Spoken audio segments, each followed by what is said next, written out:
গত 21শে ডিসেম্বর ছিল আমার মেয়ের স্কুলের স্পোর্টস ডে, যাকে স্কুলের ভাষায় বলে হেলথ ইজ ওয়েলথ ডে। সকাল 8:30টায় আমাদের রিপোর্টিং টাইম ছিল। সেই দিন ছিল প্রচন্ড ঠান্ডা এবং কুয়াশা ভরা আকাশ। তাও কিন্তু বাচ্চারা সকাল সকাল হাজির হয়ে গিয়েছিল তাদের স্পোর্টস ডেতে।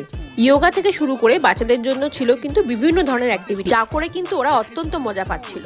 আমার মেয়ের ছিল দুটো পারফরমেন্স, তার মধ্যে একটা হলো চাইনিজ ফ্যান নিয়ে এরকম একটা সুন্দর ডান্স, যেটা করতে করতে ও দারুণ এনজয় করেছে। একই সাথে অন্যান্য গ্রুপেরও চলছিল আরো বিভিন্ন ধরনের পারফরমেন্স। এত ঠান্ডা হলে কি হবে, সকাল সকাল বাচ্চাদের এত সুন্দর সুন্দর পারফরমেন্স দেখে কিন্তু সত্যিই আমাদের ভালো লাগছিল। এই যে এটা হলো আমার মেয়ের সেকেন্ড অ্যাক্টিভিটি। এখানে দেখুন কত সুন্দর স্টিক দিয়ে একটা ফ্ল্যাগ মতো বানিয়ে কত সুন্দরভাবে বাচ্চারা পারফর্ম করে। এখানে ম্যাডামরা একটা নাচ করাচ্ছিলেন, যেটা ছিল ইয়োগা স্টাইলে। কত সুন্দর ছিল জিনিসগুলো।